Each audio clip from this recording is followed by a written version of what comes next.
Hello दोस्तों, आपके अपने यूट्यूब चैनल जो है ऑस्कर एकेडमी में आपका स्वागत है। हमारे चैनल को सब्सक्राइब कर दें और बेल आइकन को भी दबा दें और ज़्यादा से ज़्यादा जो है शेयर करें हमारे वीडियो को। तो जो साधारण ब्याज का स्टेप नंबर 4 का क्वेश्चन है, हमने फर्स्ट, सेकंड और थर्ड के जो है हमने पिछली वीडियो में इससे संबंधित क्वेश्चन बता दिए हैं, साधारण ब्याज से संबंधित क्वेश्चन। अब हमारा जो स्टेप नंबर 4 है साधारण ब्याज का, इस वीडियो में हम पूरा ही चैप्टर क्लियर कर देंगे, फिर अगला चैप्टर हम मैथ का करेंगे। ठीक है दोस्तों, तो हम प्रश्न पर आते हैं कि किसी धन का साधारण ब्याज से 2 वर्ष में मिश्र धन 8700 रुपये तथा 3 से 1/2 वर्ष में मिश्र धन 9600 रुपये है, तो मूलधन तथा साधारण ब्याज की दर ज्ञात करो। दोस्तों, अभी क्या हो रहा था कि मूलधन हमको ज्ञात करना था या साधारण ब्याज दर समय, लेकिन यहाँ पर मूलधन और साधारण ब्याज की दर दोनों ही हमको ज्ञात करना है। तो किस प्रकार से हल करेंगे यहाँ पर देखते हैं। ठीक है दोस्तों, तो हम यहाँ पर हल करते हैं।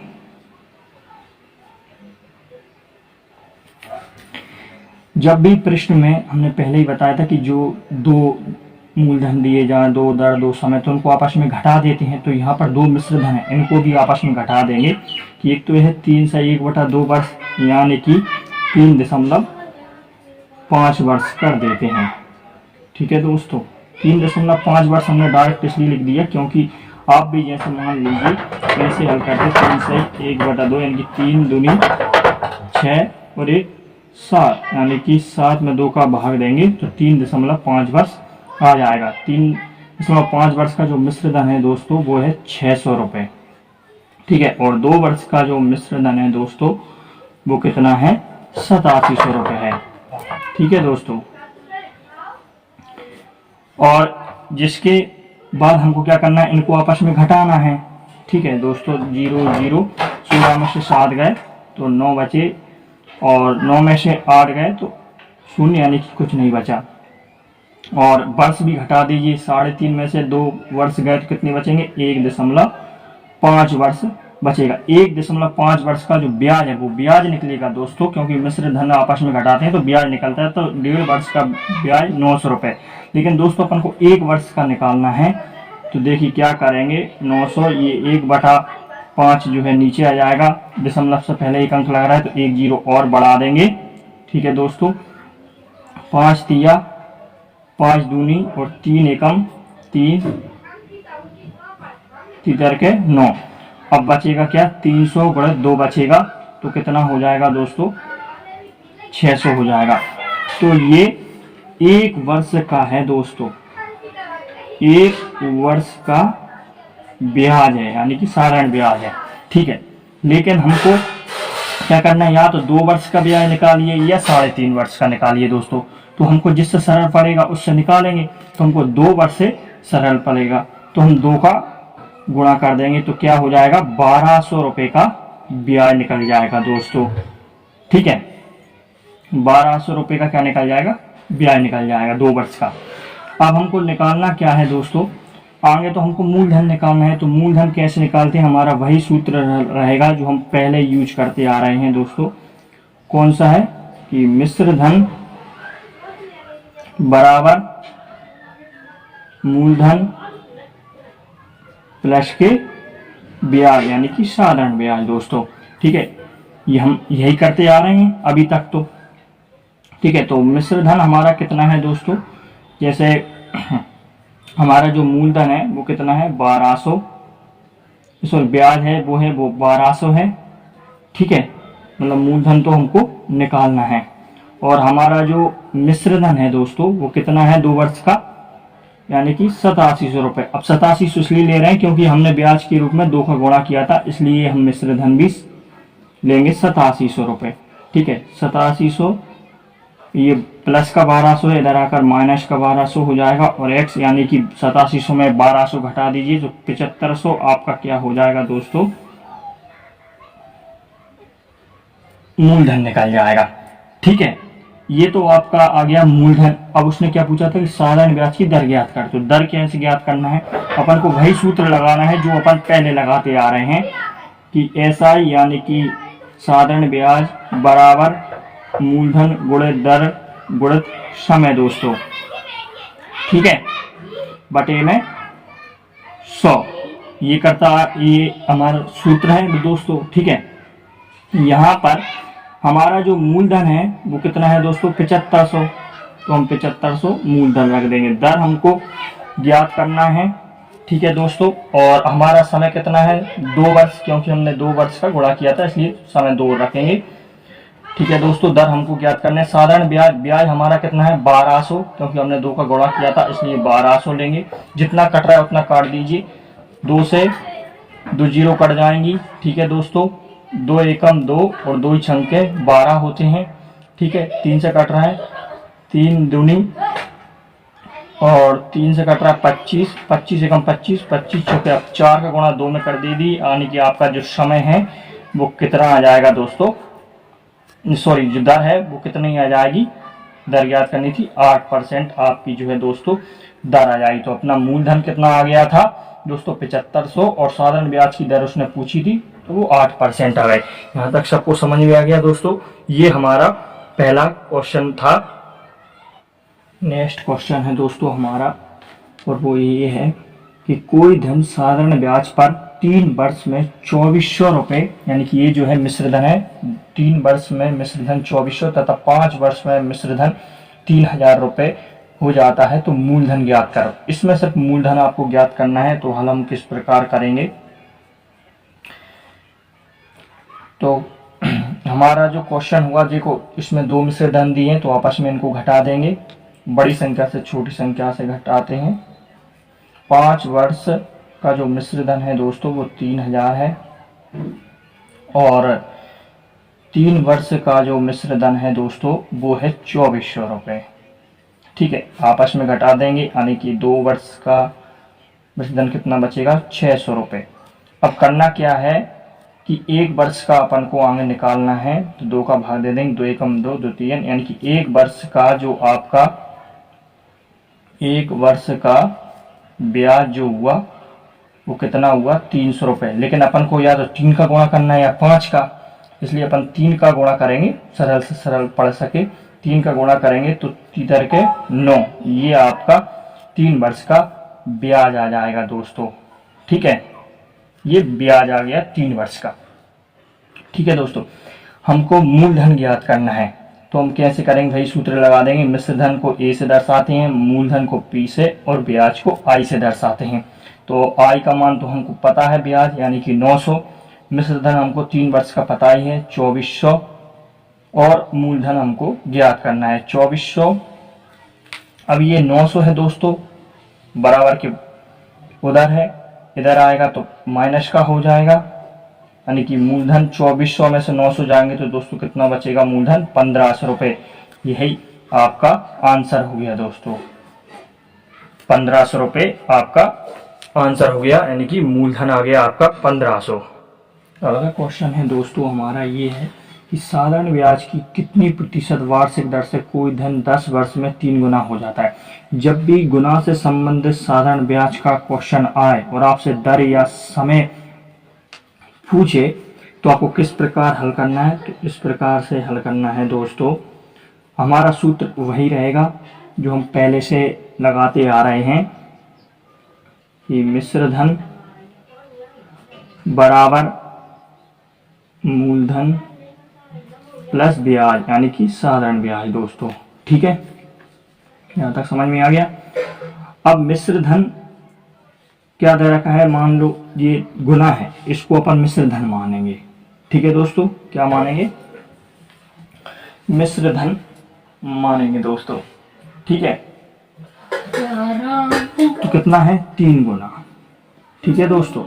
और हमारा जो मूलधन होगा दोस्तों वो क्या हो जाएगा, x, ठीक है, यानी कि ब्याज हमको इसमें निकालना है, ठीक है। मतलब यहाँ पर दर वैसे ज्ञात करना है तो 3x माइनस x, यानी कि ब्याज को i से दर्शाते हैं, तो साधारण ब्याज क्या हो जाएगा, 2x, ठीक है दोस्तों। अब सूत्र हमारा वही रहेगा जो पहले से लगाते आ रहे हैं, SI यानी कि साधारण ब्याज बराबर मूलधन गुणित दर गुणित समय दोस्तों, यही करते आ रहे हैं अभी तक, ठीक है, यही सूत्र रहेगा।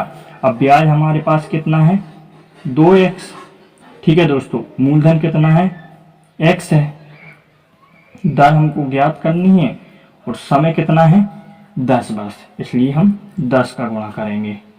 जितना कट रहा है उतना काट दीजिए, 0 से 0 कट गई, x से x का मान कट गया और 2 का गुणा अब 20 में हो जाएगा, क्योंकि बराबर में तिर्यक में गुणा हो जाता है 10 दूनी 20, यानी कि आपकी जो दर है वो कितनी आ गई 20% निकल कर आ गई दोस्तों। ठीक है, यहाँ तक सभी को समझ में आ गया। हमारा जो नेक्स्ट क्वेश्चन है दोस्तों वो ये है कि कोई धन साधारण ब्याज की 5% दर से कितने समय में 4 गुना हो जाएगा। देखो, जितने भी हमने अभी तक साधारण ब्याज से संबंधित जितने भी क्वेश्चन करवाए हैं, तो आप शुरू से लेकर एंड तक वीडियो देखिए, तभी आपको समझ में आएंगे क्वेश्चन, नहीं तो अन्यथा बिल्कुल भी समझ में नहीं आएंगे। कि आप चाहें कि हम बीच में से देख लें या कहीं से देख लें तो आपको बिल्कुल नहीं आएगा समझ में, क्योंकि स्टेप बाय स्टेप हमने क्वेश्चन को समझाया है। ठीक है, हल किए हैं क्वेश्चन को। हमारा जो हल होगा वो इस प्रकार होगा दोस्तों कि कोई धन साधारण ब्याज की 5% दर से कितने समय में 4 गुना हो जाएगा। इसमें हमको क्या करना है, उसमें हमने पिछले क्वेश्चन में दर निकाला था, इसमें समय ज्ञात करना है दोस्तों। ठीक है, तो हमारा वही सूत्र रहेगा जो पहले था कि मिश्र धन बराबर मूलधन प्लस के ब्याज। इसमें गुना जो शब्द जब भी साधारण ब्याज में आए, गुना शब्द, ठीक है, कि 4 गुना 10 गुना 100 गुना 1000 गुना, तो उसको मिश्र धन मान लीजिए। ठीक है, और मूलधन x मान लीजिए और ब्याज ज्ञात कर लीजिए। 4x में से ये x माइनस हो जाएगा, यानी कि आपका ब्याज निकल कर आ जाएगा 3x। और हमारा जो सूत्र है वो वही रहेगा कि साधारण ब्याज बराबर मूलधन गुणित दर और गुणित समय दोस्तों। ठीक है, यह हमेशा ही हमारा यही सूत्र लगाएगा। और मैं पहले भी बोलते आ रहा हूं कि ये जो सूत्र है साधारण ब्याज का, कि साधारण ब्याज बराबर मूलधन गुणित दर गुणित समय बटा 100, ये 100% साधारण ब्याज के क्वेश्चन इसी से हल होते हैं, इसी सूत्र से और इससे होते हैं। ठीक है, कभी इन दोनों का भी प्रयोग कर लिया जाता है प्रश्नों में, जैसे अभी हाल ही में हम कर रहे हैं। इन दोनों सूत्रों का प्रयोग तभी निकलेगा, क्योंकि आपने ब्याज निकाल लिया तो अब समय या दर मूलधन कहीं पर भी आप आसानी से पहुंच जाएंगे।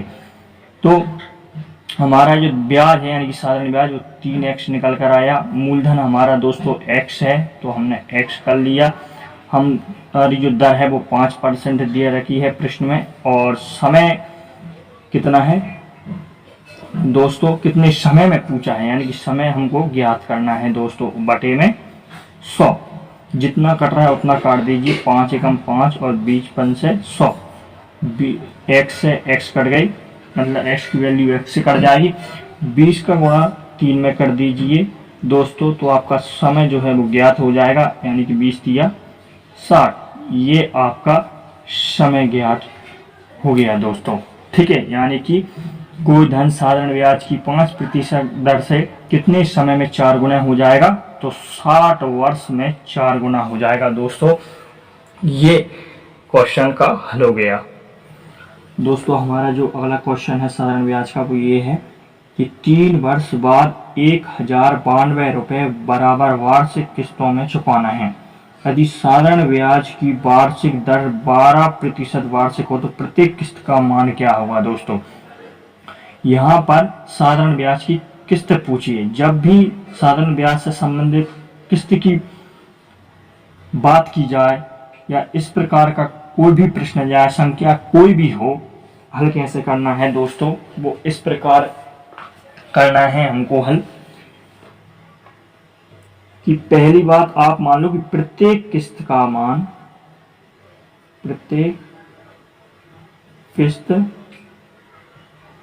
का मान बराबर 100 है।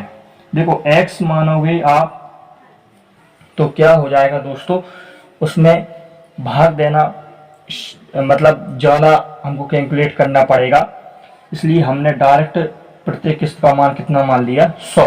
तो 3 वर्ष बाद, यानी कि आपको 3 किस्तें इसकी निकालना है दोस्तों। कितनी निकालना है? 3 किस्तें निकालना है, तभी ये हल हुआ। तो प्रत्येक किस्त, यानी कि पहली किस्त का मान तो हो गया दोस्तों आपका 100, ठीक है दोस्तों।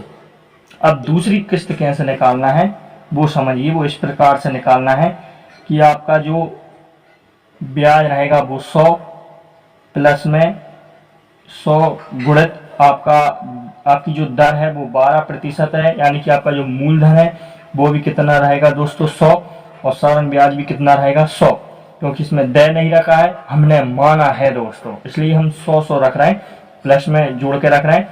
और यहाँ पर 3 वर्ष बाद, यानी कि 1 वर्ष का निकालना है, तो 2 जीरो से 2 जीरो कट गए, 12 गुणा 1 में करिए, 12 एकम 12, और 12 में 100 जोड़ दीजिए तो कितना आ जाएगा दोस्तों? सेकंड किस्त का मान आ जाएगा 112, ठीक है दोस्तों। अब हमारा जो तीसरी किस्त रहेगी ज्ञात करने को, वो भी इस प्रकार रहेगी 100 प्लस का 100 गुणित 12, और अब हमको 2 वर्ष का निकालना है, क्योंकि बढ़ते चले जाएंगे हम, ठीक है। जितना कट रहा है उतना काट दीजिए, 2 जीरो से 2 जीरो कट जाएंगी, 12 दूनी 24 हो जाएगा, और 100 इसमें जुड़ जाएगा। तो तीसरी किस्त का मान भी कितना आ गया दोस्तों? 124। पहली किस्त हमने पहले ही मानी थी कि 100 है, सेकंड किस्त हमारी 112 आ गई, और थर्ड किस्त हमारी दोस्तों कितनी आ गई? 124 आ गई। इनको जोड़ दीजिए, यानी कि 100 प्लस 112 प्लस 124 कितना हो जाएगा? 4 2 6 और 0, यानी कि 6 आ जाएगा, 2 1 3 0, यानी कि 3 आ जाएगा, 1 2 3, यानी कि सभी किस्तों को जोड़ने पर कितना आ जाएगा? 336 आ जाएगा। अब हमको क्या करना है कि 1092 रुपए बराबर वार्षिक किस्तों में चुकाना है उनके अनुसार, ठीक है। और उनके अनुसार है कितना है दोस्तों? 1092, और हमने कितना निकाला है? प्रत्येक किस्त का मान दोस्तों 336 निकाला है, ठीक है। अब गुणा में 100 करते हैं, ठीक है। एक सूत्र है दोस्तों कि उनकी बटे अपनी इंटू जो पूछा जाए, ठीक है। लेकिन हमने यहाँ पर क्या किया है? 100 का गुणा किया है, उनके अनुसार है 1092 बराबर वार्षिक किस्त है, वार्षिक किस्त है, और प्रत्येक किस्त का मान 336 निकला है। गुणा में जो पूछा है कि प्रत्येक किस्त का मान क्या है, तो हमने प्रत्येक किस्त का मान 100 लिखा है, क्योंकि उन्होंने पूछा है, यानी कि उनकी बटे अपनी इंटू जो पूछा जाए, ठीक है दोस्तों। जितना कट रहा है उतना काट दो। अब ये कितने से कट रहा है? 7 से कट रहा है, 7 चुके 28, 5 सतु अटू 56, 7 एकम 7, और 3 7 पना 35, 4 7 छंके 42। अब कितने से कट रहा है दोस्तों? फिर 6 से कट रहा है, 6 48, 6 दूनी 12, छकना 36।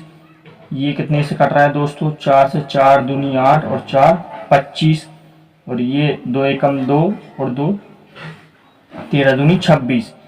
अब बचा कितना है दोस्तों कि 25 गुणित 13, तो आपकी प्रत्येक किस्त का मान निकल जाएगा दोस्तों। 3 का गुणा 25 में करेंगे, 25 दिया 75, फिर 1 का गुणा 25 में कर देंगे डायरेक्ट, 25 एकम 25, 5 7 5 12, 2 और 1 3, यानी कि आपकी प्रत्येक किस्त का मान दोस्तों आ गया 325। उसने यही पूछा था कि तो प्रत्येक किस्त का मान क्या है दोस्तों? तो 325 आपकी प्रत्येक किस्त का मान है। तो इस प्रकार से दोस्तों आपको हल करना है, इसमें कोई भी समस्या नहीं है, लेकिन आपको स्टेप बाय स्टेप जो है आपको समझना पड़ेगा इससे संबंधित क्वेश्चनों को। और आपको घबराना कुछ नहीं है कि हमने पहले प्रत्येक किस्त का मान 100 माना है, वो आप मान लीजिए। साधारण ब्याज इसमें नहीं दिया, हमने 100 मान लिया, मूलधन नहीं दिया इसलिए हमने 100 माना था। वार्षिक दर दे रखी है 12, और पहली किस्त का मान हमने मान लिया था 100, और दूसरी किस्त यानी कि 1 वर्ष ये हो गया, 2 वर्ष, लेकिन ये 1 रखना पड़ेगा क्योंकि यहीं से शुरुआत होती है 1 से। तो हमने सेकंड किस्त आ गई थी 112, फिर हमने क्या किया था 100 प्लस यानी कि 100 गुणित 12 इंटू 2 यानी कि फिर 1 से 2 चलेंगे इसलिए 2 वर्ष हो गया, यानी कि थर्ड जो किस्त आ गई 124 हो गई दोस्तों। ठीक है, तो हमने इस प्रकार किया था कि 192 यानी कि सॉरी 1092 12 वार्षिक किस्तों में चुकाना है। उनके अनुसार हम प्रत्येक किस्त का मान हमारा जो था वो 336, मतलब एक किस्त का मान था 336 भाग किया, कुल मिलाकर प्रत्येक किस्त का मान कितना हो गया 325 हो गया दोस्तों। यहाँ तक सभी को समझ में आ गया। हमारा जो अगला क्वेश्चन है दोस्तों वो ये है कि 3600 रुपये को दो भागों में इस प्रकार बांटा गया है कि पहले भाग को 3% वार्षिक दर से 2 वर्ष के लिए दिया गया है, जबकि दूसरे भाग को 4% वार्षिक दर से 3 वर्ष के लिए दिया गया है। यदि दोनों भागों का ब्याज समान हो तो 4% दर पर कितने रुपए उधार दिए गए हैं दोस्तों। यहाँ पर जो हम हल करेंगे वो इस प्रकार करेंगे कि ये जो डेफिनेशन दे रखी है इतनी लंबी, हालांकि इतनी बड़ा क्वेश्चन है नहीं, है छोटा सा ही है हल करने में।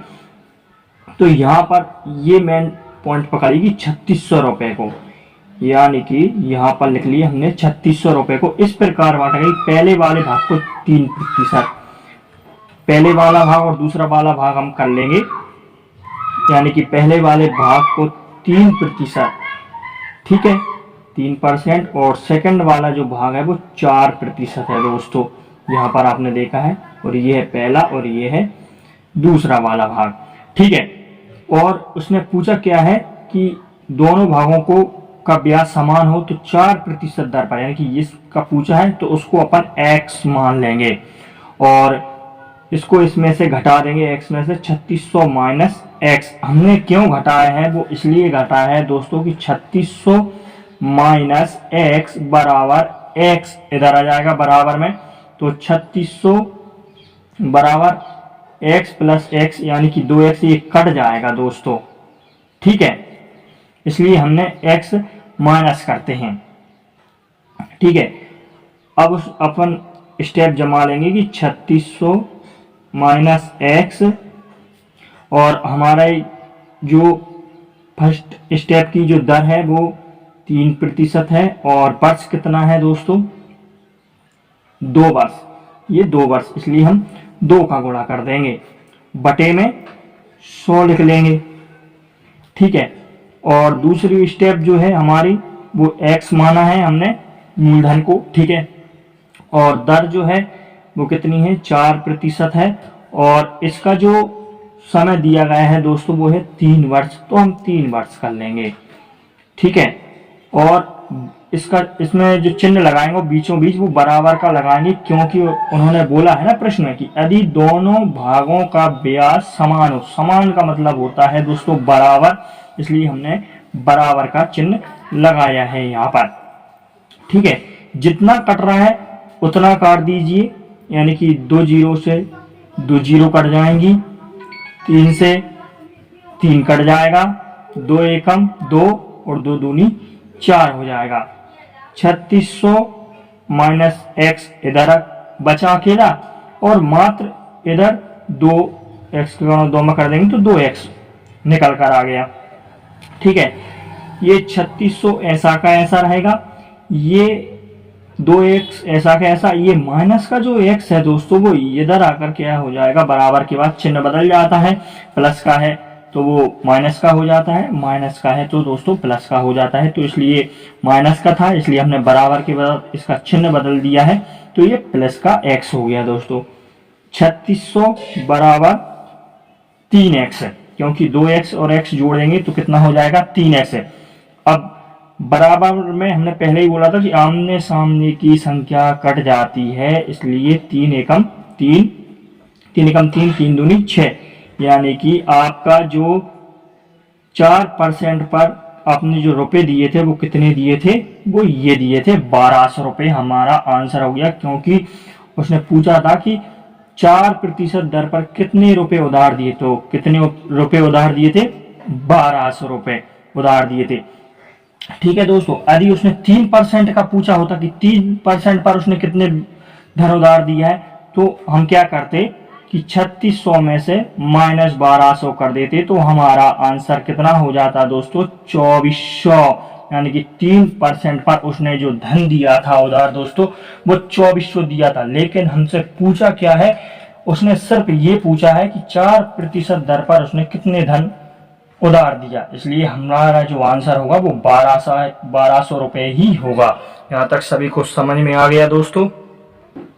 हमारा जो अगला क्वेश्चन है दोस्तों वो ये है कि कोई धन किसी निश्चित दर पर 2 वर्ष के लिए साधारण ब्याज की दर पर दिया गया है। यदि ब्याज की दर 3% अधिक होती है तो ब्याज के 108 रुपए अधिक मिलते हैं, तो मूलधन क्या हुआ। हमने पहले ही क्वेश्चन बता दिया है कि 108 रुपए अधिक, अधिक की बात आ जाए, कम की बात आ जाए, लाभ हो रहा है या हानि हो रही है, कमी हो रही है या वृद्धि हो रही है, तो हम उसको क्या मान लेते हैं दोस्तों, साधारण ब्याज मान लेते हैं। ठीक है। अब यहाँ पर दूसरा फैक्ट क्या हो गया कि ब्याज की दर 3% अधिक होती, मतलब कितनी माने कि 3% उससे अधिक हो दोस्तों। तो देखो उसमें घबराने वाली बात कोई नहीं है, जितनी उसने अधिक बोली है, कम बोली है, वृद्धि बोली है, जितनी भी बोली है, सेम टू सेम उतनी की उतनी रख दीजिए क्वेश्चन में, मतलब आंसर में 3% अधिक है तो 3% ही रख दीजिए। तो हमारा जो हल होगा वो इस प्रकार होगा दोस्तों। हमारा जो सूत्र लगेगा वही लगेगा कि साधारण ब्याज बराबर मूलधन गुणित दर गुणित समय दोस्तों, यानी बटे में 100। हमारा जो सूत्र है वो ये है कि साधारण ब्याज बराबर मूलधन गुणित दर गुणित समय बटे में 100 रहेगा दोस्तों। ठीक है। अब यहाँ पर 108 रुपए अधिक बोला है, यानी कि साधारण ब्याज हमारा क्या रहेगा, 108 रुपए। ठीक है। मूलधन उसने पूछा है, यानी कि मूलधन को हम किससे दर्शाते हैं दोस्तों, पी से दर्शाते हैं। ठीक है। यानी कि हमको क्या निकालना है, पी, यानी कि मूलधन निकालना है। ठीक है दोस्तों। और इसने 3% अधिक बोला है, मतलब ब्याज की जो दर है दोस्तों, साधारण ब्याज की दर वो कितनी है, 3% अधिक, यानी कि 3% ही उठा के रख देंगे। हमको क्या है, जितना भी उसने 5% अधिक, 1000% अधिक बोला है, कितना भी बोला है, जितना भी बोला है उतना उठा के रख दीजिए। बस कुछ भी नहीं करना है, सीधा रख दीजिए, आपको जितना भी प्रश्न में दर दे रखी हो। और हमारा जो समय है दोस्तों वो ये है, कितना है समय, 2 वर्ष, इसलिए हमने 2 रख लिया दोस्तों। ठीक है। बटे में 100 है तो वो 100 ही रहेगा, उसमें कोई बदलाव नहीं होगा। 2 एकम 2, 2 पंचे और 2 चौके 8। ठीक है। और 3 से कट रहा है, 3 एकम 3, 3 8 24। अब क्या बचा कि 1 का गुणा 1 में कर दीजिए तो वो 1 ही आएगा। 100 का गुणा आप 18 में करोगे, ठीक है, तो आपका मूलधन कितना आ जाएगा दोस्तों, 1800 आपका मूलधन आ गया। और आपको यही निकालना था क्योंकि उसने पूछा था कि मूलधन ज्ञात करो, तो आपका जो मूलधन आ गया दोस्तों वो कितना आ गया, आपका 1800 आपका मूलधन आ गया। बस सिंपल है, साधारण ब्याज में आपको ऐसा कुछ नहीं करना है। ठीक है दोस्तों। तो यहाँ तक हमने जितनी भी साधारण ब्याज से संबंधित first step, second step, third step, fourth step में क्वेश्चन समझा है, सभी के सभी हैं। अब हमारा जो आगे का चैप्टर होगा वो अगली वीडियो में आपको मिल जाएगा दोस्तों। तो हमारा साधारण ब्याज आज समाप्त हो गया। ये हमारा साधारण ब्याज चैप्टर था। जिसको भी डाउट है वो कमेंट में लिखकर भेज दें। जिसको भी समस्या आ रही हो समझने में या क्वेश्चन नहीं आ रहा है समझने में, तो हम उसको और विस्तार से समझाने की पूरी कोशिश करेंगे दोस्तों। ठीक है। अगली वीडियो में हम मिलते हैं। और एक बात और दोस्तों, हमारे चैनल को सब्सक्राइब कर लें और जितने से ज़्यादा हो सके शेयर करें।